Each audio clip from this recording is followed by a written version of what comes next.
As a doctor म्हणून आता जी ज्यांची लग्न ठरलेली आहेत आणि जी विवाह इच्छुक मंडळी आहे त्यांना ह्या शरीर संबंधाच्या बाबतीत काय तुम्ही काही वेगळा सल्ला किंवा तुम्हाला काय सांगायचं आहे? बरं, एक प्रेशर असतं का मुलांवर की पहिल्या रात्री शरीर संबंध आलेच पाहिजेत, त्याचं प्रेशर? ते खूप असतं. दुसरा एक मात्र कौतुकाचा आणि एक शाही प्रकार आपल्याकडे जुना म्हणजे पुरातन काळापासून आहे. शाही पान, पहिल्या रात्रीचं पान किंवा पलंगतोड पान. पलंगतोड पान. याबद्दल काय? हनीमून पान किंवा पलंगतोड पान ह्याच्या नावाखाली म्हणजे हे थोडंसं पैसे उकळायचे भाग असतात. पण समस्या मुख्यत्वे मुलांना समस्या असते ती शिथिलतेची. दुसरी समस्या असते लवकर स्खलन होतं त्याची. लिंगाच्या आकाराबद्दल आपण बोलत होतो. तर मी काही अशा जाहिराती बघितल्या की ज्याच्यामध्ये काही औषधं घेऊन किंवा काही यंत्र वापरून, मशीन वापरून लिंगाचा आकार वाढवता येतो. कितपत खरं आहे? नाही, हे साफ चूक आहे. हे फक्त पैसे लाटण्याचे धंदे आहेत. दुसरं एक बोललं जातं म्हणजे माझ्या कानात असं पडलेल्या काही गोष्टी की आमचा सेक्स एवढा वेळ चालतो, 1.5 तास 2 तास. तर मग ज्यांनी केलेलं नाही आहे त्यांना असं वाटू शकतं की बाबा आपला 5-10 मिनिटातच होतं, म्हणजे काहीतरी प्रॉब्लेम आहे. लवकर स्खलन होणं हा एक वैद्यकीय प्रॉब्लेम आहे, नाही असं नाही. पण ही जे म्हणतात की मी 1 तास संबंध केला किंवा काही आकडे सांगतात, ही अतिशयोक्ती आहे. नेमकं माहिती आहे, पण आमच्या वेळेस असं होतं की मुलं म्हणायचे की मी एका रात्रीमध्ये इतक्या वेळा संभोग केला, शरीर संबंध ठेवले 5 वेळेस 7 वेळेस वगैरे वगैरे. तर हे नॉर्मल आहे, ॲबनॉर्मल आहे किंवा ह्या थापा असतात? दुसरा प्रश्न येतो लिंगाचा आकार. त्याच्याबद्दलची काही गैरसमज आहेत? हो, त्याच्याबद्दल खूप गैरसमज आहे. जे शुभविवाहाची गुरुकिल्ली TSTS आपलं चॅनल, थोडं साधं थोडं सोपं. शारीरिक संबंधाबद्दल माहिती ही सगळ्यांना असतेच. म्हणजे आपल्या घरचे आपण विचार करू की आपले आईवडील, त्यांचे आईवडील, त्यांचे आईवडील, ते सगळं माहिती असतं. पण त्याच्याबद्दल काही कॉम्प्लेक्सेस, काही न्यूनगंड असे निर्माण होत गेले आणि त्याच्याबद्दलची चर्चा कमी कमी कमी होत गेली. आता जिथे कुठे प्रॉब्लेम येत असेल तिथेच फक्त ती चर्चा व्हायची किंवा होते अजूनही. आजकालचा काळ बराचसा बदललेला आहे. आता आपण असं गृहीत धरूया की इंटरनेट जेव्हा आलं आणि इंटरनेट जेव्हा जोरात आलं, इंटरनेटच्या आधीचा काळ आणि इंटरनेटच्या नंतरचा काळ. इंटरनेटच्या आधीच्या काळामध्ये मुलं म्हणा, मी मुलांच्या बाबतीत जास्त बोलीन, मुलींच्या बाबतीत मी काही बोलणार नाही तेवढं. पण मुलांना म्हणजे काही माहिती जर मिळवायची असेल तर मग त्या प्रकारची पुस्तकं बाजारात मिळायची किंवा मग 4 मित्र जमून एखादा TV भाड्याने आणायचे, एक VCR भाड्याने आणायचे आणि त्या प्रकारचे फिल्म्स पाहायचे आणि अशा प्रकारे ती माहिती घ्यायची. किंवा ह्यातलं काही जरी नसेल तरी मग जो लग्न झालेला मित्र आहे तो त्याला सांगायचा की कुठल्या प्रकारे तू अप्रोच झाला पाहिजेस, कसं आहे, असं एकाकडून दुसऱ्याला, दुसऱ्याकडून तिसऱ्याला, असं ते पूर्वी घडायचं. इंटरनेटनंतर इंटरनेटवर इतकी माहिती आली, माहितीचा इतका भडीमार झाला की आता माहिती सगळ्यांना आहे. पण त्याचा थोडंसं म्हणजे नुकसानही आहे बरंच. म्हणजे शरीर संबंध याबद्दल किंवा लैंगिकता याबद्दल बोलणं कमी झालं, त्यामुळे असं तर झालं की त्याबद्दलचे समज आणि गैरसमज वाढत गेले, निर्माण झाले असतील. हो, म्हणजे आता तुम्ही उदाहरणार्थ इंटरनेट घ्या. इंटरनेटमध्ये माहिती भरपूर आहे, पण त्या माहितीचा उपयोग कसा करायचा हे खूप लोकांना कळत नाही. म्हणजे मी नेहमी पेशंटला सांगतो की internet will give you information, but you have the information, I have the knowledge.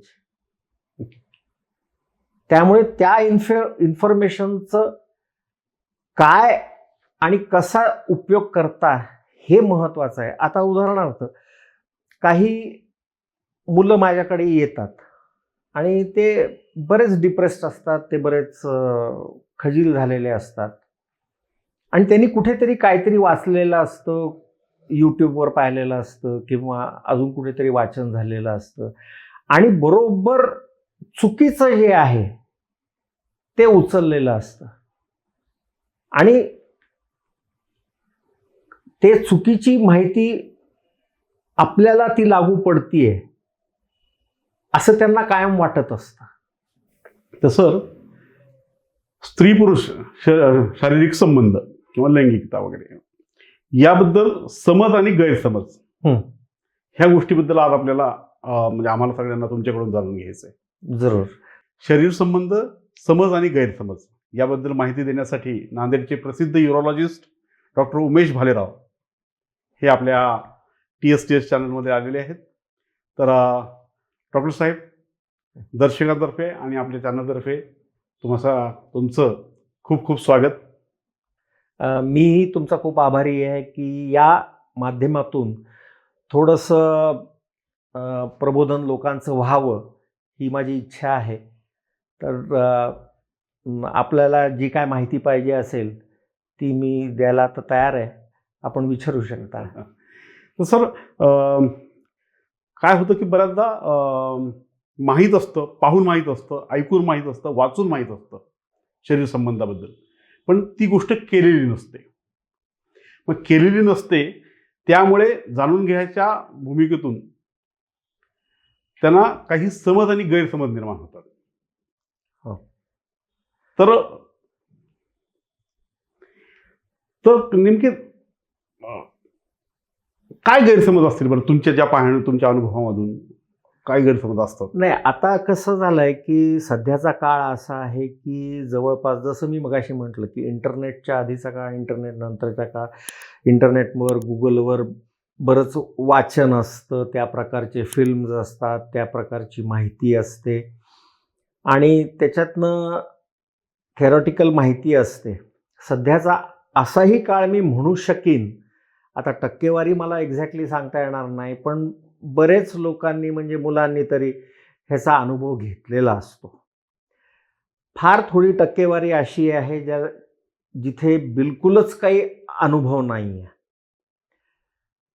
अशा लोकांना माहिती असते, पण जेव्हा लग्न होतं आणि जेव्हा पती आणि पत्नी एकत्र येतात तर थोडीशी परफॉर्मन्स अँझायटी त्या मुलाला असते. ज्यांनी कधीच हा अनुभव घेतलेला नाही अशा मुलांबद्दल बोलतोय मी. तर ती परफॉर्मन्स अँझायटी असते आणि ती परफॉर्मन्स अँझायटी जर जास्त शिगेला गेली तर थोडासा प्रॉब्लेम निर्माण होऊ शकतो आणि संबंध व्यवस्थित एस्टॅब्लिश करता येत नाही किंवा संबंध व्यवस्थित होत नाही. आता परफॉर्मन्स एन्झायटीला आपण थोडक्यात जरा आमच्या काही दर्शकांसाठी सोप्या भाषेमध्ये परफॉर्मन्स अँझायटी म्हणजे आपण व्यवस्थित संबंध करू शकतो का नाही ह्याच्याबद्दलची चिंता. ओके. अशी ती चिंता असते. बरेच वेळा माझ्याकडे काही पेशंट येतात, ते म्हणतात की माझं 1 महिन्यानंतर लग्न आहे आणि म्हणजे मला फार त्याच्याबद्दल खूप चिंता वाटते की मला जमेल का नाही, होऊ शकेल का नाही. आणि मग ते काही ना काही गोष्टी त्याच्यामध्ये ते सांगतात की नाही बाबा, मला म्हणजे बिलकुलच त्या प्रकारचं पुस्तक वाचलं तर काहीच भावना होत नाहीत किंवा झोपेमध्ये मला काही भावना होत नाहीत, मला त्या प्रकारची स्वप्न पडत नाहीत, अशा गोष्टी, किंवा लिंग माझं लहान आहे किंवा असे बरेच ते कारण मग सांगत जातात. आणि हे काहीच नसतं. हे जसं जसं लग्न जवळ येत असतं त्याला ती परफॉर्मन्स अँझायटी असते. अच्छा. हां, म्हणजे त्याला ती चिंता लागलेली असते की आपलं व्यवस्थित होईल का नाही, आपण पत्नीला व्यवस्थित सुखावता येईल का नाही, पण ह्याबद्दल. मग ही जी अस्वस्थता आहे की आपण लग्नानंतर वैवाहिक जीवनामध्ये शरीर संबंध करण्यासाठी समर्थ होऊ की नाही किंवा चांगला परफॉर्म करू की नाही, हां. तर ह्याची काय कारण आहेत असं वाटण्याचं नाही, हे असू शकतात? केवळ एक तर माहितीचा अभाव किंवा चुकीच्या माहिती जर मिळाली असेल किंवा चुकीची माहिती तो डोक्यात घेऊन बसला असेल, त्याच्यामुळे हे असं होऊ शकतं. मी असं एक पाहिलेलं आहे की काही माझ्या पाहण्यात आहेत ओळखीची काही त्यांनी ना लग्न अगोदर म्हणजे व्यावसायिक अशी सेवा देणारी ज्या महिला असतात किंवा त्यांच्याकडे जाऊन हे नेमकं समजून घेण्याच्या कुतूहलापोटी ते त्यांच्याकडे गेले आणि त्यावेळेस त्यांना तिथे ती गोष्ट करता नाही आली प्रॉपर. मग त्यामुळे त्यांच्या मनामध्ये एक भीती बसली होती सर की हे मला जमेल की नाही. असं होतं, कारण म्हणजे काही समाजामध्ये, आता मी नाव घेणार नाही, पण काही समाजामध्ये वडील हा म्हणजे हे मुलाला घेऊन जातात एक व्यावसायिक स्त्रीकडे आणि त्या स्त्रीला आधी समजून सांगितलेलं असतं की ह्याला नीट शिकव, आणि तिकडे मग ती स्त्री त्याला शिकवते. पण कधी कधी असंही त्याचं उलट होतं की तिकडे त्याला व्यवस्थित संबंध करता येत नाही, आणि अशा वेळेस तो अधिक टेन्शनमध्ये येतो, कारण ती सिच्युएशन वेगळी असते, तो जो माहोल आपण म्हणतो तो माहोल वेगळा असतो, घरचा माहोल वेगळा असतो. ह्याच्यामुळे ते बरेच प्रॉब्लेम निर्माण होऊ शकतात. कधी कधी असंही होतं की घरात खूप माणसं असतात, जागा खूप कमी असते. हे मोठ्या शहरांमध्ये आपण पाहतो. हो हो हो. तर तिथे सुद्धा म्हणजे परफॉर्मन्स अँझायटी ज्याला आपण म्हणतो की कोणी ऐकलं तर मग मुलगी म्हणते आवाज नका करू जास्त, किंवा जे काय असेल ते, कारण असतीच 10x10ची खोली. हो हो हो आहे. गर्दी म्हणजे जिथं घनता जास्त आहे तिथे एकाच रूम मध्ये राहतात. म्हणजे मुंबईमध्ये मी पाहिलेलं आहे की चाळीमध्ये एकाच रूम मध्ये 3-3 कुटुंब राहतात. 3-3 कुटुंब राहतात, आणि मग ते शिफ्ट मध्ये अगदी ह्या असा एका रूम मध्ये म्हणजे सिनियर मंडळी मग बाहेर फिरायला मारतायत तेवढ्या वेळ. अशी म्हणजे एवढी भीषण परिस्थिती सुद्धा आहे तशी. म्हणजे मोठ्या शहरांमध्ये, खास करून मुंबईमध्ये तर नक्कीच आहे. मग त्यावेळेस साहजिकच असं दडपण येऊ शकतं. हे दडपण येऊ शकतं. म्हणजे हे पण एक कारण आहे. हो. अच्छा. आता हे झालं परफॉर्मन्स एन्झायटी, म्हणजे परफॉर्मन्स बद्दलचं टेन्शन.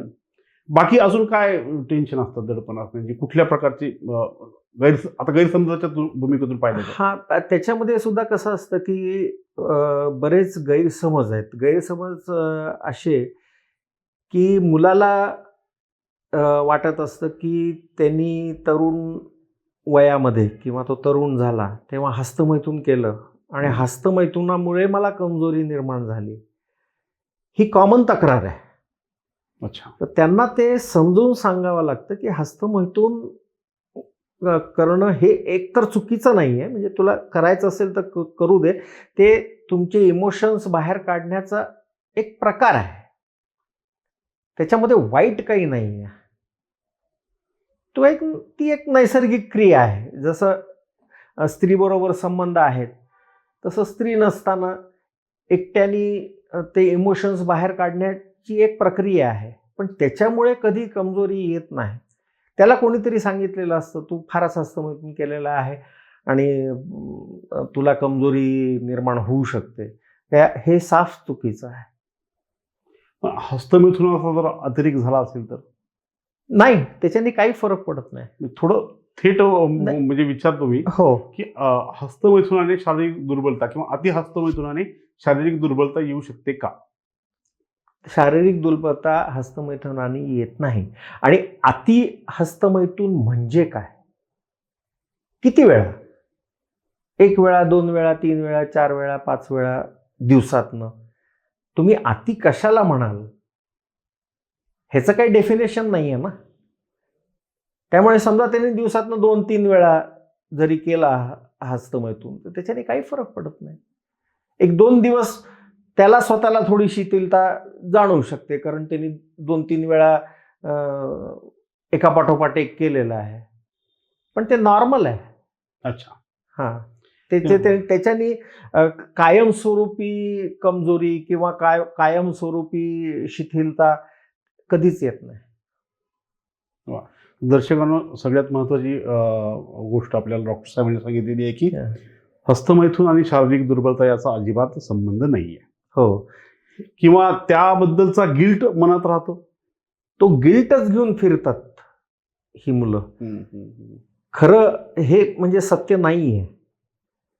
त्यांना कोणतरी सांगितलेलं असतं, कधीतरी कुठेतरी ऐकलेलं असतं, किंवा मित्र म्हणतात, किंवा काही वडीलधारी मंडळी म्हणतात, कारण त्यांना तो गैरसमज असतो आणि म्हणून तो गैरसमज ह्याच्या मनात रुजलेला असतो. अच्छा. हां. दुसरा प्रश्न येतो लिंगाचा आकार. त्याच्याबद्दलचे काही गैरसमज आहेत? हो, त्याच्याबद्दल खूप गैरसमज आहेत. जे थोडेसे डिप्रेशनमध्ये असतात किंवा ज्यांना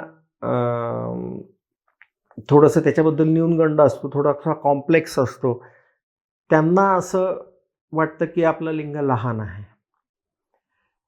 बरेच वेळा काय असतं की तरुणपणी म्हणा किंवा वयात येत असताना कुठे मुलं पोहायला जातात किंवा सार्वजनिक ठिकाणी लघवी करायला जातात. अशा ठिकाणी मग तिकडे मित्रांमध्ये चर्चा होते आणि थोडंसं ह्याच्याबद्दल कंपॅरिझन केलं जातं. पण लहान मोठं असं नसतं. म्हणजे अगदीच फार रेअरली असं असतं की ते लहान असतं, पण त्याला काही वेगळी कारणं आहेत. म्हणजे प्रत्येक माणसाचं जे आहे, जसं थंबप्रिंट आहे तसं तुम्ही धरून चला. त्यामुळे ह्याचं त्याला कम्पेअर करणं हे चुकीचं आहे. मला बरेच मुलं म्हणतात की माझं लहान होत चाललंय. तर मी त्यांना हे समजवतो की बाबा, अरे तू लहान होतास तेव्हा तुझी ही बोटं जी आहेत ही बोटं लहान लहान होती. तू आता मोठा झालास, ही बोटं वाढली, हे वाढलं, तुझे कान वाढले, तुझं नाक वाढलं. ते आपोआप लहान होईल का कधी? कधीच म्हणजे ते शक्यच नाही ना. किंवा एखादं तुम्ही झाड लावलं, झाड वाढलं, ते झाड आपोआप त्याची उंची कमी होईल का? नाही. लिंगाच्या बाबतीमध्ये पर्टिक्युलरली असं आहे की त्याचं म्हणजे आकुंचन पावणं, आकुंचन म्हणजे ते जे पावतं ते आणि ताठ होतं ते, ही प्रक्रिया चालू असते. पण बेसिक जो त्याचा साईज असतो, किंवा मी जरा थोडं मोकळं बोलतोय, हो प्लीज, कारण हे म्हणजे लोकांना माहिती असणं अत्यंत जरुरी आहे. तर थोडंसं जरा बोल्ड वाटलं माझं तरी प्लीज समजून घ्या. म्हणजे तसं मला त्याच्याबद्दल काही हे करायचं नाही आहे. पण थोडंसं साईज बद्दल हे खूप लोकांमध्ये फार जास्त गैरसमज आहे. म्हणून मी ह्याच्याबद्दल जरा जास्त खोलात जाऊन सांगतोय. Please sir, please. तर ते बेसिक जो साईज असतो, तो बेसिक साईज असतो हा प्रत्येक माणसाचा आपला असतो, हा प्रत्येक माणसाचा वेगळा असतो. तर ते कुठेही कम्पेअर करू नये. बरं, समजा म्हणजे एखाद्याच्या लिंगाचा आकार छोटा असतो किंवा मोठा असतो असं काही नसतं. ते त्याच्या पूर्ण शरीराप्रमाणे ते आकार असतो. होय. एखादा उंचपुरा माणूस असेल, कदाचित त्याचा थोडासा जास्त आकार असेल. एखादा बुटका माणूस कदाचित त्याचा छोटा असेल. असं काही हार्ड अँड फास्ट नाही आहे. मग जसं की एखाद्याचा लिंगाचा आकार कमी छोटा आहे म्हणून त्याने न्यूनगंड बाळगण्याची गरज नाहीये. बिलकुल गरज नाही. तसंच एखाद्याच्या लिंगाचा आकार खूप मोठा आहे म्हणून त्याने पण खूप आपण मर्दानगी आहे. नाही, असं काहीच नाहीये. म्हणजे उलट त्यांनी दुसऱ्याला कॉम्प्लेक्स देऊ नये, हो, हे महत्वाचं आहे. त्यांच्याकडून हे होतं. त्यांच्याकडनं हे होतं. मुला जेव्हा तरुण वय हां. असतं, मुलं हां. मुलं विद्यार्थी जसे हो, असतात. त्यांच्याकडनं हे होतं. आणि मग जर आता समजा एखादा फार सेन्सिटिव्ह मुलगा असेल, तो लगेच ते मनावर घेतो. तर ते घ्यायचं अजिबात कारण नाही. बरं, मग एक कसं काही मला असा आत्ता प्रश्न पडला, याचा काही स्टँडर्ड साईज आहे का, की बाबा मुलांनी म्हणजे कुठलाही न्यूनगंड बाळगायची गरज नाही, हा तुमच्या लिंगात एक एवढा आकार आहे म्हणजे ओके आहे, नॉर्मल असतो त्याचा स्टँडर्ड साईज असतो. ते हा टेक्निकल भाग झाला. टेक्निकल ते आम्ही मेजर पण करतो. ते कसं मेजर करायचं हे पण म्हणजे सायंटिफिक गोष्ट आहे. म्हणजे मी जे जे काय सांगतोय ते अतिशय सायंटिफिक सांगतोय. आणि म्हणजे हे पण आहे की वेगळ्या जे रेसेस असतात, म्हणजे आता भारतीय आहेत, हो, त्यांची एक रेंज असते. जे युरोपियन आहेत त्यांची एक रेंज असते. जे अमेरिकन आहेत त्यांची एक रेंज असते. पण रेंज असते. रेंजचा अर्थ काय, तर इतक्या सेंटीमीटरपासून ते इतक्या सेंटीमीटरपर्यंत अशी ती रेंज आहे.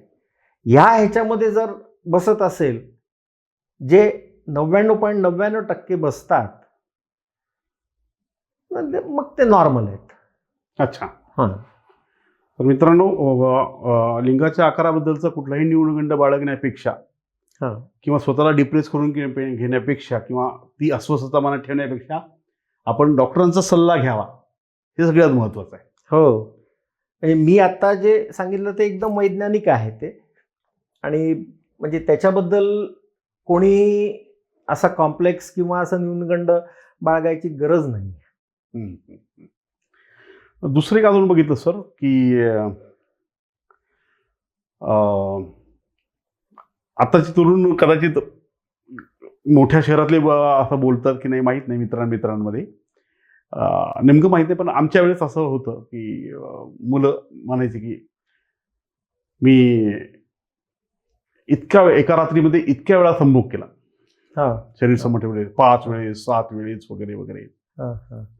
तर हे नॉर्मल आहे, ॲबनॉर्मल आहे, किंवा ह्या थापा असतात?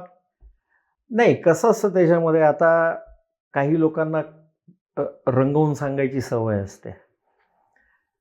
ठीक आहे, काही लोक एका रात्रीमध्ये 2 वेळा 3 वेळा करत असतील, 2 वेळा जर करत असतील, ते म्हणतात मी 5 वेळा केलं, असंही रंगवून सांगतात.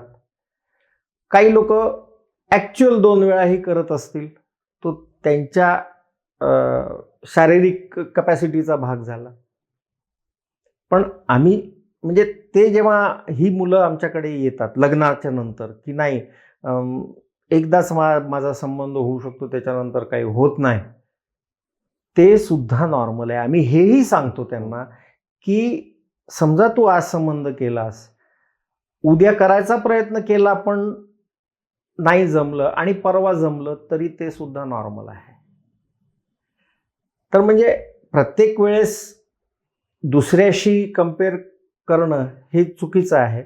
आणि त्यांना मी हे सांगतो की तुम्हाला चांगली इच्छा झाल्यावरच संबंध करा.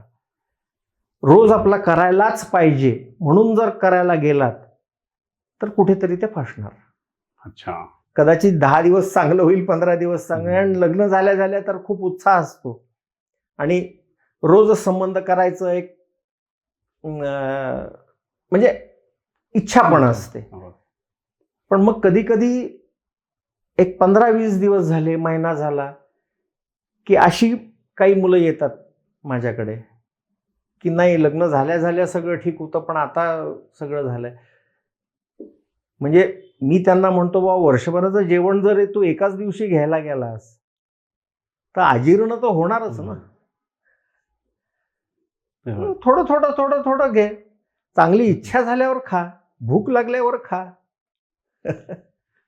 सर, यासोबतच अजून एक मुद्दा येतो, म्हणजे जसं लिंगाचा आकार झाला आणि एका रात्रीमध्ये किंवा फ्रिक्वेंटली किती वेळेस शरीर संबंध करणं ते झालं. आता दुसरं एक बोललं जातं, म्हणजे माझ्या कानात असं पडलेल्या काही गोष्टी, की आमचा सेक्स एवढा वेळ चालतो, 1.5 तास 2 तास, तर मग ज्यांनी केलेलं नाहीये त्यांना असं वाटू शकतं की बाबा आपला 5-10 मिनिटातच होतं म्हणजे काहीतरी प्रॉब्लेम आहे. लवकर स्खलन होणं हा एक वैद्यकीय प्रॉब्लेम आहे, नाही असं नाही आहे. पण ही जे म्हणतात की मी 1 तास संबंध केला किंवा काही आकडे सांगतात, ही अतिशयोक्ती आहे. आमच्या डेफिनेशनप्रमाणे साधारण 1.5 मिनिटं ते 5 मिनिटं, मॅक्झिमम 10 मिनिटं, मॅक्झिमम म्हणतोय मी, हे लिमिट आहे. म्हणजे पेनिट्रेशन नंतर मग तेवढा तेवढा काळ, म्हणजे समजा 1.5 मिनिटात स्खलन झालं त्याचं, ठीक आहे, ओके आहे. त्याला जर काही टायमिंग वाढवायचं असेल तर त्याचे काही साधे सोपे व्यायाम आहेत की काही गोष्टी त्यांनी म्हणजे करायचं, काही आम्ही समजवतो त्यांना की कसा ते थोडंसं टायमिंग वाढवता येतं. पण आता समजा जर 3 मिनिटाचं त्याची जर इच्छा असेल की ते 30 मिनिटं व्हावं तर ते शक्य नाही आहे. अच्छा. मिनिटं, 2 मिनिटं, 3 मिनिटापर्यंत आपण त्याला एक्सटेंड करू शकतो. मग ह्या गप्पा आहेत नुसत्या, हो. म्हणजे थापा आहेत ह्या की 1-1 तास म्हणणं वगैरे. नाही, ती अतिशयोक्ती आहे. ते आता काही जे हे फिल्मिंग करतात आणि काही हे क्लब्स आहेत, त्याच्यामध्ये जे मुलं असतात त्यांचं वेगळं असतं थोडंसं. त्यांनी गोळ्या घेतलेल्या असतात, त्यांनी स्टिम्युलेशनचे ड्रग्ज घेतलेले असतात, आर्टिफिशियल स्टिम्युलेशन केलेलं असतं. आणि मग ह्या मुलांना वाटतं की हा 30 मिनिटं करतोय, हा 40 मिनिटं करतोय, हा तासभर करतोय. पण ते चुकीचं आहे. ड्रग्ज घेऊन तसा प्रकार करणं चुकीचं आहे. तसल्या प्रकारच्या व्हिडिओज मध्ये जे संबंध दाखवतात हो. अर्ध्या तासाचे, 1-1 तासाचे, ते तर एकतर एडिटेड असतं सगळं. म्हणजे एका शूटिंगमध्ये किंवा एका एपिसोडमध्ये ते सगळं शूट केलेलं नसतं. आज एक 5-10 मिनिटाचं केलेलं असतं, उद्या 5-10 मिनिटाचं केलेलं असतं आणि ते एडिट करून समोरच्याला वाटतं की किती वेळ चाललाय. हा पहिला भाग झाला. दुसरा भाग जसं मी मगाशी आता क्लबचं म्हणलं, क्लबमध्ये काही आता आपल्याकडे इथे नाही आहे, भारतामध्ये नाही आहे, पण पाश्चात्य देशांमध्ये असे काही क्लब्स आहेत जिथे फक्त स्त्रिया जातात आणि तिथे ही मुलं हायर केली जातात, त्यांना भाडेतत्त्वावर घेतलं जातं. पण ह्यांनी मग ते ड्रग्ज घेतलेले असतात, त्या गोळ्या घेतलेल्या असतात, काही इंजेक्शन्स पण असतात आणि ते फिल्म्स जे आहेत ते इथे ही मुलं सगळे पाहतात आणि त्याच्यापासून चुकीची समजूत करून घेत असतात. अच्छा. ओके. ह्याबद्दलचा म्हणजे जो गैरसमज पसरतो त्याबद्दल त्याची शहानिशा न करता त्याच गोष्टी खऱ्या समजून ह्या गोष्टींचा ह्या सगळ्या दिशाभूल करणाऱ्या गोष्टी आहेत. अशा खूप दिशाभूल करणाऱ्या गोष्टी या क्षेत्रामध्ये आहेत, ज्याच्याबद्दल मला माहिती द्यायची आहे खरं. हा, दिशाभूल करण्यातून मला पुन्हा आठवलं की थोडंसं मागे जाऊन बोलू. आता लिंगाच्या आकाराबद्दल आपण बोलत होतो, तर मी काही अशा जाहिराती बघितल्या की ज्याच्यामध्ये काही औषधं घेऊन किंवा काही यंत्र वापरून, मशीन वापरून लिंगाचा आकार वाढवता येतो. हे कितपत खरं आहे? नाही, हे साफ चूक आहे. हे फक्त पैसे लाटण्याचे धंदे आहेत. हे जसं मी म्हटलं की मुलं काहीतरी चुकीची माहिती घेऊन डिप्रेस्ड असतात आणि त्या डिप्रेशनपायी मग अशा भोंदू डॉक्टरांकडे जातात आणि मग त्यांच्या त्या ट्रीटमेंटला ते बळी पडतात आणि विनाकारण बराचसा पैसा खर्च होतो त्याच्यामध्ये. ते सगळं चुकीचं आहे. अशी काही यंत्र किंवा असे काही गोळ्या नाही आहेत किंवा असे काही इंजेक्शन्स नाही आहेत जे कायम स्वरूपी तुमचा आकार वाढवू शकतील. अच्छा. हा एक मोठा अपप्रचार म्हणजे इंटरनेटच्या माध्यमातून होतोय. अगदी चुकीचा प्रचार आहे हा. हे साफ खोटं आहे. म्हणजे तर समस्या नेमक्या कुठल्या प्रकारच्या येतात म्हणजे येऊ शकतात मुलांना? समस्या मुख्यत्वे मुलांना समस्या असते ती शिथिलतेची. दुसरी समस्या असते लवकर स्खलन होतं त्याची. तर आता ही जे शिथिलता येते, शिथिलता म्हणजे ताठरपणा न येणं. ताठरपणा न येणं, त्याला मी शिथिलता म्हणतोय. शिथिलता येण्याची बरीच कारणं असतात. शारीरिक कारणं काही आहेत आणि मानसिक कारणं आहेत. आता शारीरिक कारणांपैकी खरंच काही कारणं असतात. आता काही लोकांना डायबिटीस असतो, काही लोकांना काही दुसऱ्या गोळ्या, काही प्रॉब्लेम करता काही गोळ्या चालू असतात. काही लोकांना, आता नवविवाहितांची गोष्ट सोडा, पण काही बीपीच्या गोळ्या आहेत किंवा काही मेंदूच्या झटक्याच्या गोळ्या आहेत. हा भाग सोडून द्या. ह्याच्यामुळे शिथिलता येऊ शकते. काही सायकॅट्रिक मेडिसिन्समुळे शिथिलता येऊ शकते. ह्याच्याकडे आपण आता सध्या, तो विषय वेगळाच आहे. मी मानसिक जो भाग आहे ह्याच्याकडे जास्त लक्ष केंद्रित करू इच्छितो. जसं आपले थोड्या वेळापूर्वी चर्चा झाली की अपप्रचारामुळे किंवा चुकीच्या माहितीमुळे किंवा काही मानसिक ताणतणावामुळे लैंगिक शिथिलता निर्माण होऊ शकते. उदाहरणार्थ, आता एखाद्याला कामाचं टेन्शन खूप जास्त असेल, जो धंदा करतो त्याचा धंदा समजा बरोबर चालत नसेल, किंवा इवन IT सेक्टरमधले काही लोक आहेत जे 10-10, 12-12 तास काम करतात आणि मग जेव्हा ते बेडरूममध्ये जातात आणि तो सगळा त्यांचे ते डेडलाईन्स आणि त्यांचे ते टार्गेट्स हे सगळं घेऊन जेव्हा बेडरूममध्ये जातात, तेव्हा तिथे त्यांना संबंधाला प्रॉब्लेम येतो. म्हणजे एक तर ताठरपणा व्यवस्थित होत नाही, किंवा झालं जरी तरी लवकर स्खलन होतं. तर हा जो रोजचा स्ट्रेस आहे, हा रोजचा ताणतणाव आहे, हा आजकालच्या काळामध्ये शिथिलता निर्माण करायला फार जबाबदार आहे. ह्या ताणतणावाच्यामुळे आता जसं की भरपूर लोन आहेत, डोक्यावर लोन आहेत, हो, कामाचा ताप आहे, सगळंच आहे. सगळ्याच ह्या गोष्टी जसं म्हणा, त्यावेळेस ती एकाग्रता. मी आता बऱ्याच पेशंट्सना सांगतो की तुम्हाला आर्थिक अडचण असू शकते.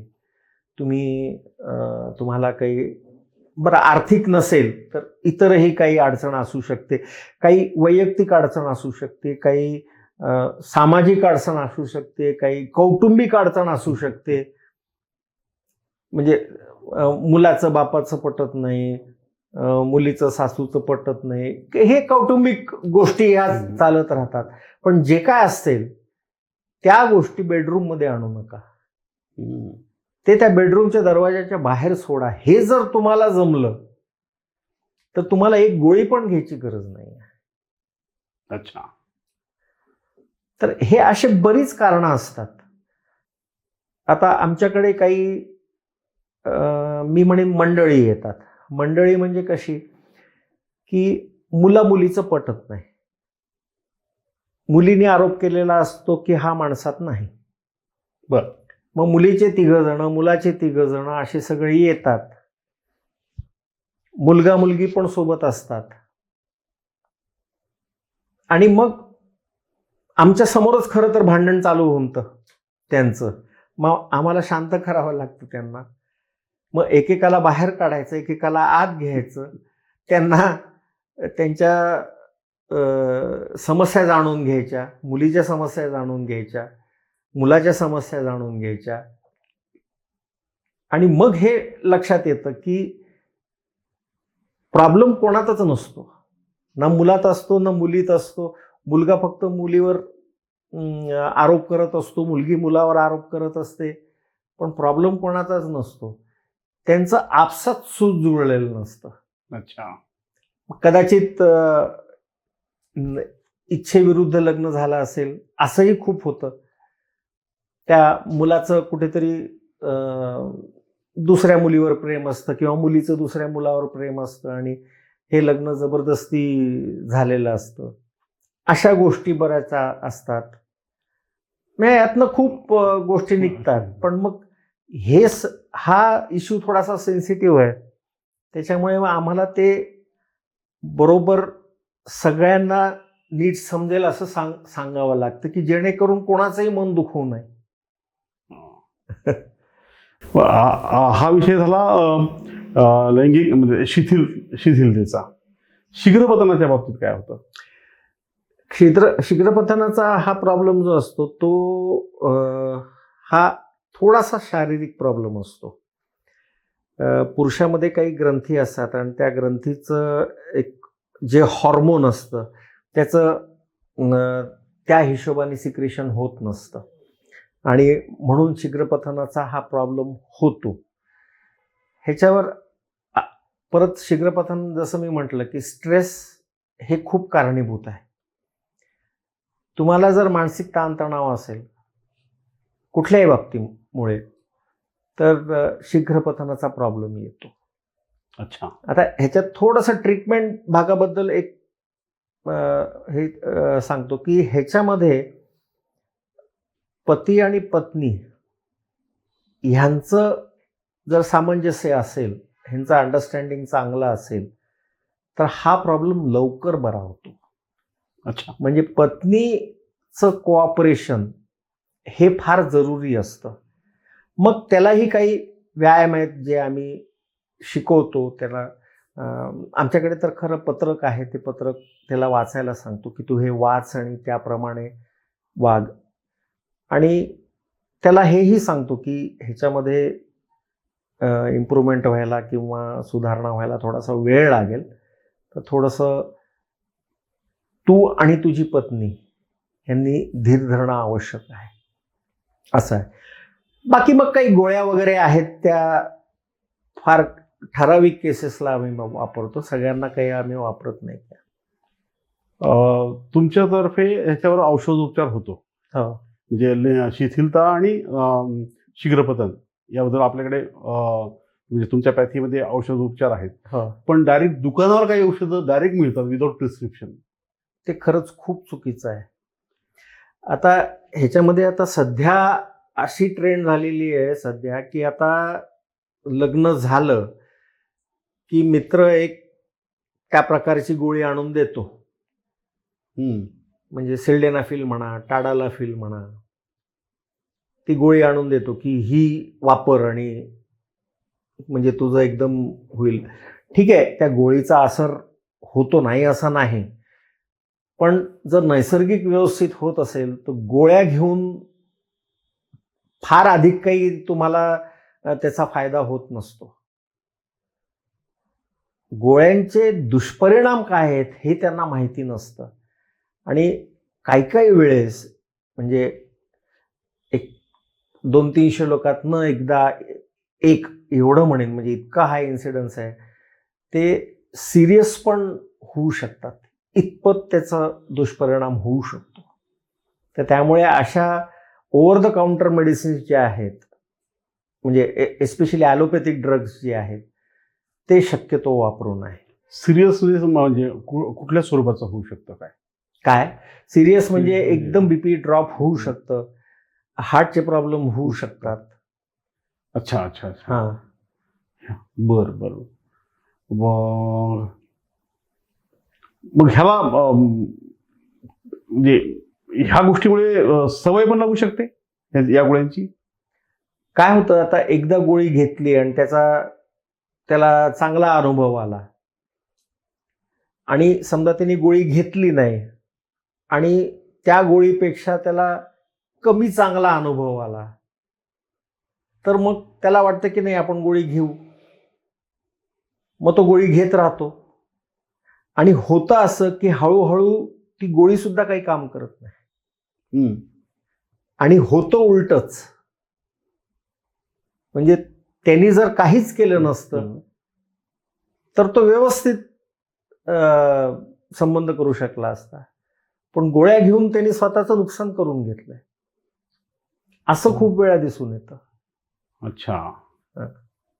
त्यामुळे आपलं स्वतःचं डोकं न चालवता डायरेक्ट काउंटरवर जाऊन जर असा कुणी सल्ला देत असेल तर तो सल्ला घेण्यापेक्षा आपल्याला सल्ला देण्यासाठी डॉक्टर साहेब आहेत किंवा असे डॉक्टर आहेत आपल्या भागामध्ये, कृपया त्यांचा सल्ला घ्या.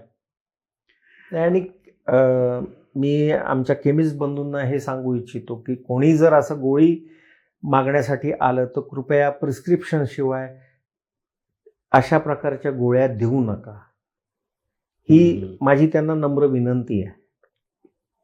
आता हा झाला ह्या ओव्हर द काउंटर प्रिस्क्रिप्शन गोळ्यांचा विषय. दुसरा एक मात्र कौतुकाचा आणि एक शाही प्रकार आपल्याकडे जुना म्हणजे पुरातन काळापासून आहे. शाही पान, पहिल्या रात्रीचं पान किंवा पलंगतोड पान. पलंगतोड पान याबद्दल हनीमून पान किंवा पलंगतोड पान ह्याच्या नावाखाली म्हणजे हे थोडंसं पैसे उकळायचे भाग असतात. पण आता ह्याच्यामध्ये काही जडीबुटी असतात, उदाहरणार्थ अश्वगंधा घ्या, शिलाजीत घ्या, किंवा आता तसं पाहायला गेलं तर अश्वगंधा, शिलाजीत या चांगल्या म्हणजे चांगल्या जडीबुटी आहेत. ते एकंदरीतच हेल्थ करता खूप चांगले आहेत, पण पर्टिक्युलरली ह्याला असं वापरायचं हे पानवाल्यांना बरोबर माहिती असतं. त्याचबरोबर काय असतं, त्याच्यामध्ये थोडेसे अंमली पदार्थ सुद्धा असतात. अच्छा. आणि हे अंमली पदार्थांमुळे थोडंसं मन काय म्हणतात ते विचलित होऊन कदाचित टायमिंग वाढत असेल किंवा जास्त टायमिंग होत असेल तर हे घेणं सुद्धा चुकीचं आहे. कारण त्याच्यामध्ये अफू वगैरे अशा गोष्टी कधी कधी टाकलेल्या असतात. हो. आणि त्यांचं प्रमाण काही ते कुठलंही वैद्यकीय प्रमाणात नाही, कोणाला माहिती नसतं नेमकं किती. तो टाकणाऱ्यालाच माहिती असतं की किती अफू आहे त्याच्यामध्ये. अच्छा. आणि अफूमुळे मग तो नशेत जातो, किंवा त्या मुलीच्या पानातही थोडीशी अफू असते, ती पण थोडीशी जरा थोडी नशेत जाते, आणि मग ते नशा ही एन्जॉयमेंटची एक गोष्ट आहे. या दृष्टीने मग दुसऱ्या दिवशी त्यांना त्याचं ते फार कौतुक वाटतं की नाही आम्ही एवढं एन्जॉय केलं, पण तुम्ही हे नशेमध्ये केलेलं आहे. बरं, मग सर, मग ह्या समस्या आणि गैरसमजाबद्दल आपण बोलतो आहोत की पहिल्या रात्रीच एक त्यांच्यावर प्रेशर येतं, टेन्शन घेतं, परफॉर्मन्स एन्झायटी आहे ही, तर ती दूर करून चांगल्या परफॉर्मन्ससाठी काय सल्ला द्याल तुम्ही? चांगल्या परफॉर्मन्स करता म्हणजे अशी गुरु किल्ली तुम्ही म्हणाल तर असं काही नाही आहे. एक तर स्वच्छंद राहा, कुठल्याही प्रकारचं डिप्रेशन घेऊ नका. कोणीही काहीही तुम्हाला जर सांगितलं ते बरोबर आहे का चूक आहे ह्याची सुज्ञपणे शहानिशा करा,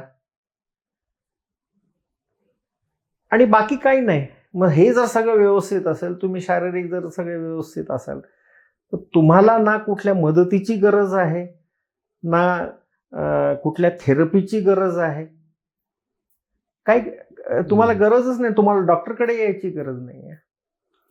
बरं, एक प्रेशर असतं का मुलांवर की पहिल्या रात्री शरीर संबंध आलेच पाहिजेत, त्याचं प्रेशर? ते खूप असतं, तेही पाहिलेलं आहे की पहिल्या रात्री ते शरीर संबंध झालेले म्हणजे व्हायलाच पाहिजेत. तिथेही बरंच फसतं कधी कधी, कारण लग्नाची धावपळ असते, वऱ्हाड आलेलं असतं, ते बसमधनं परत आलेले असतात, जे काय असेल ते, तर त्याच्यामुळे ते थकलेले असतात. नवरा बायको दोन्ही थकलेले असतात. पण खास करून मुलगा जर खूप थकलेला असेल आणि तो जर संबंध करायचा प्रयत्न त्यांनी जर केला आणि तो जर फेल गेला, तर मग त्याला एकदम अँझायटी निर्माण होते, त्याला एकदम चिंता निर्माण होते की अरे हे काय झालं. तर समजा खूप दगदग, खूप धावपळ जर झाली असेल आणि समजा शारीरिक संबंध काही कारणाने होऊ शकला नाही, काही टेन्शन घ्यायचं कारण नाही आहे. थोडं शांतपणे एके ठिकाणी जाऊन, हनीमून हा प्रकारच त्याच्यासाठी असतो की एके ठिकाणी शांतपणे जावं, नवऱ्यानी नवरीला, नवरीने नवऱ्याला समजून घ्यावं, मानसिकरित्या, शारीरिकरित्या सगळंच. पण असं होतं का की म्हणजे तुमच्याकडे जेवढे काही पेशंट्स आलेले आहेत किंवा अशा समस्या घेऊन तरुण आणि काही फॅमिली आलेल्या असतील तर त्या दोघांमध्ये ह्या समस्येबद्दल नवरा बायकोंच्या मध्ये बोलणं होतं का तुमच्याकडे, तुम्हाला बोलण्याच्या आधी? जे शिकलेले मुलं आहेत, मुलगा किंवा मुलगी म्हणजे दोन्ही, त्यांचा आपसात चर्चा झालेली असते ह्याच्यावरती. आणि बरेच वेळा एक जोडपं म्हणून ते आमच्याकडे येतं. आणि ज्यांचं चांगलं म्हणजे शैक्षणिक किंवा मानसिक दर्जा चांगला असतो किंवा जे सुज्ञ असतात, जे थोडेसे ओपन असतात, ते ओपनली चर्चा करतात. आणि उलट आम्हाला ते सोपं जातं आणि आम्हाला त्याचं कौतुक वाटतं की मुलगीसुद्धा या चर्चेमध्ये सहभागी होतीये, की एक्झॅक्टली या मुलाला काय प्रॉब्लेम आहे, मला काय पाहिजे आणि ह्याचा काय प्रॉब्लेम आहे. अच्छा.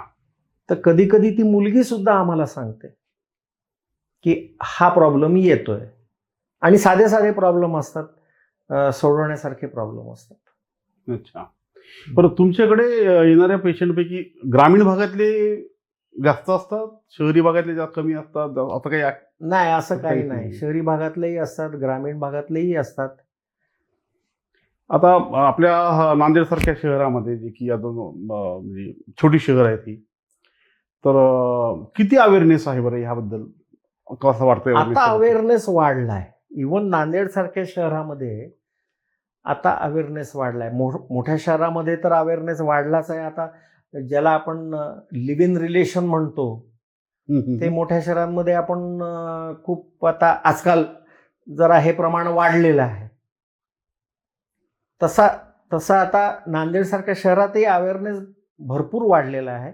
आणि आता या गोष्टींची चर्चा डॉक्टर बरोबर, ते जोडपं म्हणा किंवा मुलं मुली म्हणा किंवा लग्नाआधी काही वेळा त्यांचे संबंध आलेले असतात आणि लग्नाआधी सुद्धा आम्हाला येऊन भेटतात आणि या गोष्टीबद्दल चर्चा करतात. आता लग्नापूर्वी बऱ्याचदा आता मुलं मुली भेटतात, हो. तर या संदर्भात त्यांनी चर्चा करावी, तर त्याबद्दल तुम्ही सांगू शकाल त्यांना? नक्कीच चर्चा करावी. चर्चा करायला हरकत नाही की म्हणजे तुझे काही संबंध आलेत का कोणाबरोबर, किंवा व्यवस्थित झालंय का, काही आहे का. मी असं म्हणणार नाही की त्यांनी ते एक्सपेरिमेंट करावं किंवा हा वैयक्तिक भाग झाला, त्याच्याबद्दल मी काही बोलणार नाही. पण हां, चर्चा तर नक्कीच करायला हरकत नाही आहे आणि मोकळेपणाने चर्चा करावी. सुशिक्षित असतील आणि समंजस जर ते असतील दोघंही, नवरा बायको, चर्चा करायला काहीच हरकत नाही. अच्छा. दुसरं एक होतं सर की असे तसल्या प्रकारचे व्हिडिओज पाहून मुलांना, तरुणांना आपणही तसं करून बघावं असं वाटू शकतं का? आणि ते व्हिडिओज पाहून असं ते समज करून घेतात की आपणही तसं करायला पाहिजे. चुकीचं आहे ते. म्हणजे एक विरंगुळा म्हणून किंवा एंटरटेनमेंट म्हणून व्हिडिओ पाहायला गोष्ट वेगळी, पण त्याच्यासारखं काही करायला जायचं हे बरोबर नाही आहे. जसं मी मगाशी चर्चेमध्ये म्हटलं की व्हिडिओचं शूटिंग हे टप्प्याटप्प्याने होत असतं, हे ह्यांना माहीत नसतं. त्यांना वाटतं की एक सिरीजमध्येच हा करतोय. अच्छा. हो. किंवा ती करतीये, जे काय असेल ते. तर त्याच्यापासून चुकीची समजूत करून घेतात लोक. अच्छा. दुसरं एक होतं की तोच त्या नियमित जर संबंध असतील, जे लग्न तरुण असताना तर त्याची फ्रिक्वेन्सी जास्त असते, तर तोचपणामध्ये कंटाळा येतो, असं होऊ शकतं. तो मानसिक भाग झाला, तोचतोपणामध्ये कंटाळा येऊ शकतो, हा भाग आहेच त्याच्यामध्ये. पण थोडंसं जर त्या संबंधामध्ये जर गॅप दिला आणि चलो एक बार फिर से अजनबी हो जाए हम, अशा पद्धतीचं ते जर झालं तर त्याच्यामध्ये अधिक मजा येते. अच्छा सर, आता इंटरनेट आपल्या हातात, प्रत्येकाच्या हातामध्ये मोबाईल आहे. हो, हे एवढंसं यंत्र आहे आणि एवढ्याशा यंत्रामध्ये सगळं जग सामावलेलं आहे. मग त्यात हे वादळच आपल्या हातात येऊन पोहोचलंय. आता मला कळत नाही की ह्या वादळामध्ये आपण भरकटत जात आहोत, गोंधळत आहोत का अडकून पडलेलो आहोत. कारण चांगल्या आणि वाईट सगळ्याच गोष्टी येऊन पोहोचल्यात. तुम्हाला काय वाटतं? नाही, हे गोष्ट अगदी बरोबर आहे की इंटरनेटमुळे फायदा तर झालाय, पण नुकसानही तेवढंच झालेलं आहे. आणि नुकसान एवढ्याकरता झालेलं आहे की समोरच्याला ती समज नसते की नेमकं काय घ्यायचं आणि काय नाही घ्यायचं त्याच्यातनं. एक माहिती म्हणून तुम्ही त्याच्याकडे पाहिलं तिथपर्यंत ठीक आहे, पण त्या सगळ्या गोष्टी मलाच होत आहेत आणि त्याच्यापासून काही भीती निर्माण करून घ्यायची स्वतःची स्वतः, हे चुकीचं आहे. तुम्हाला जर एखाद्या गोष्टीबद्दल शंका असेल तर तुम्ही तज्ज्ञाला विचारा. हे शेवटी माहिती इंटरनेटवर कोणी टाकलेली असते, ही तज्ज्ञांनीच टाकलेली असते. कुठलीही माहिती घ्या तुम्ही, त्याच्यामध्ये एक चांगला भाग असतो, एक वाईट भाग असतो. कशाबद्दलही माहिती घ्या, म्हणजे शारीरिक संबंधाबद्दल नाही, कशाबद्दलही. त्याचे परिणाम, दुष्परिणाम सगळ्या गोष्टी इंटरनेटवर लिहिलेल्या असतात. पण तुमचं नेमकं लक्ष त्या दुष्परिणाम आहेत त्याच्याकडे का जातं?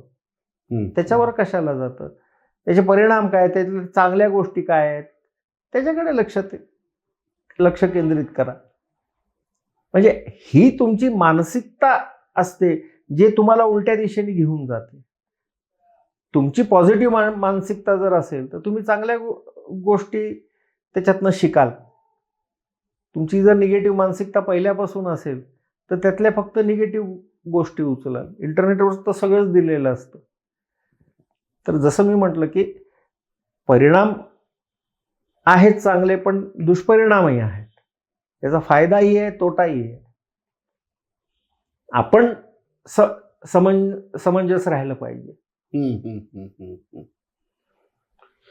सर, आता आपण समाजात राहतो, आपण समाजाचा एक भाग आहोत. तर ह्या सगळ्या दृष्टिकोनातून आपण वैयक्तिकरित्या आपली एक जबाबदारी असते चार चौकात वावरायची.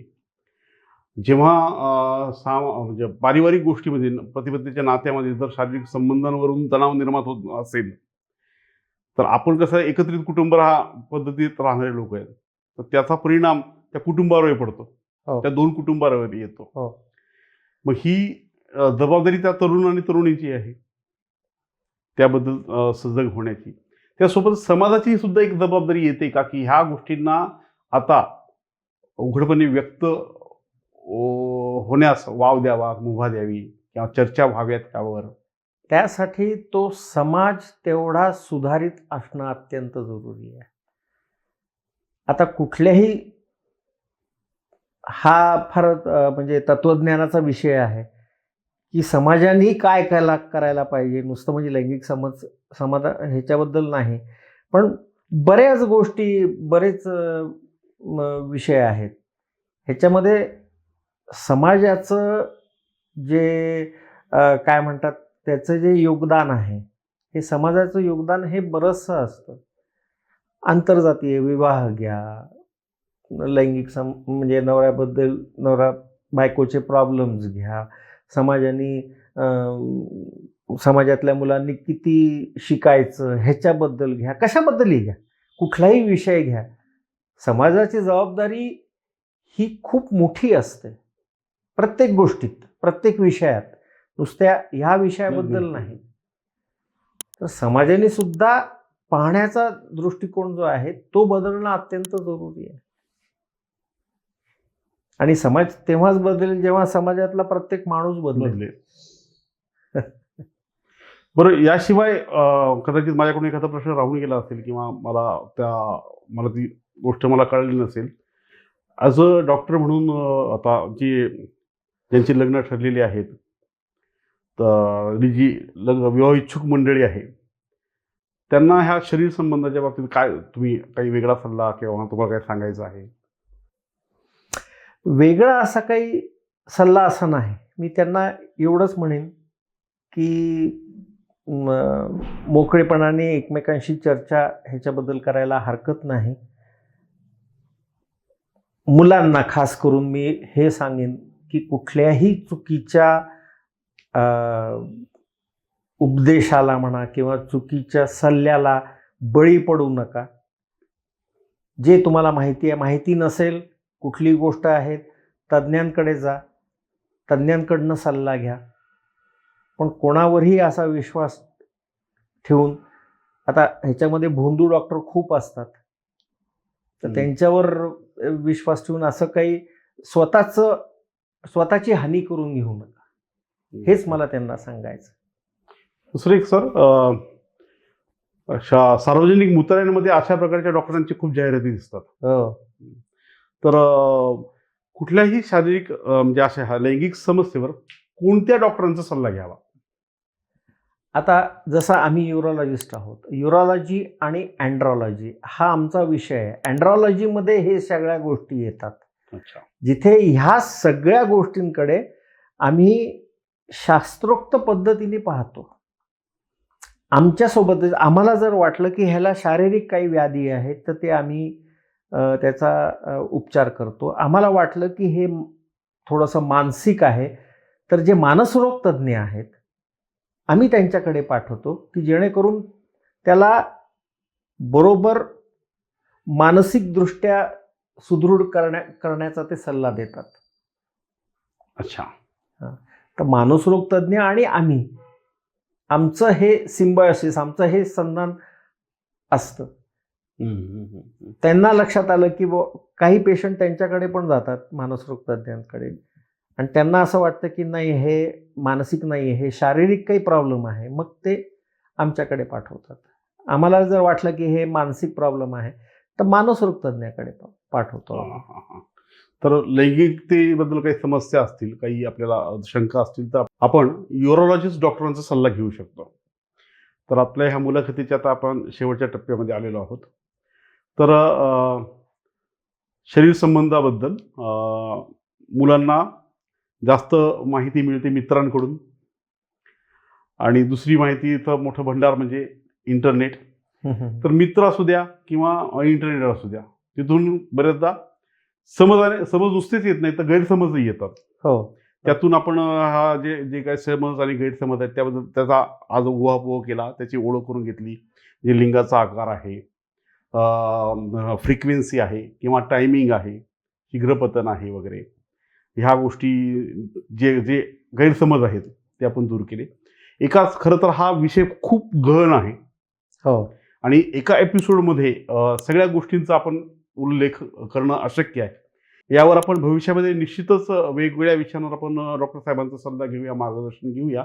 पण एका विषयाची ओळख मात्र आपण ह्या एपिसोडमध्ये करून घेतली. विवाहपूर्व मुलांना ज्या समस्या असू शकतात किंवा गैरसमज असू शकतात, त्याची आपण ओळख करून घेतली आणि ते गैरसमज दूर करण्याचा आपण प्रयत्न केलेला आहे. तर ह्या निमित्ताने आपल्या TSTSच्या आपल्या हा शरीर संबंध आणि गैरसमज या एपिसोडमध्ये डॉक्टर उमेश भालेराव सर आले आणि त्यांनी अतिशय छान पद्धतीने आपल्याला हसत खेळत, हा फार मोठा गंभीर विषय हसत खेळत सोप्या पद्धतीने समजून सांगितला. त्याबद्दल आपल्या सर्व दर्शकांतर्फे आणि माझ्यातर्फे डॉक्टर उमेश भालेराव सरांचं खूप खूप आभार. धन्यवाद सर. धन्यवाद सर. ते शेवटी मला फक्त एकच सांगायचं आहे की ह्या चर्चेदरम्यान समजा माझ्याकडून काही अपशब्द आला असेल किंवा कोणाच्या भावना जर दुखावल्या गेल्या असतील, तर कृपया त्या मनावर घेऊ नका. ह्याचा शास्त्रोक्त पद्धतीने मी हे समजून सांगायचा प्रयत्न केलेला आहे. तर धन्यवाद आणि मला संधी दिल्याबद्दल धन्यवाद. धन्यवाद. जसं सरांनी सांगितलं की आम्ही एका अशा विषयाचा ओळख करून घेण्याचा प्रयत्न केला आहे की त्यामध्ये कदाचित काही वेळेस काही शब्द आपल्याला कानाला खटकू शकतात, काही वेगळे वाटू शकतात. तसं झालं असेल तर कृपया त्याबद्दल मी आमच्या चॅनलतर्फे क्षमा मागतो. आणि तुमच्या काही समस्या असतील तर आमच्या डिस्क्रिप्शनमध्ये आम्ही आमचा ईमेल आय डी दिलेला आहे.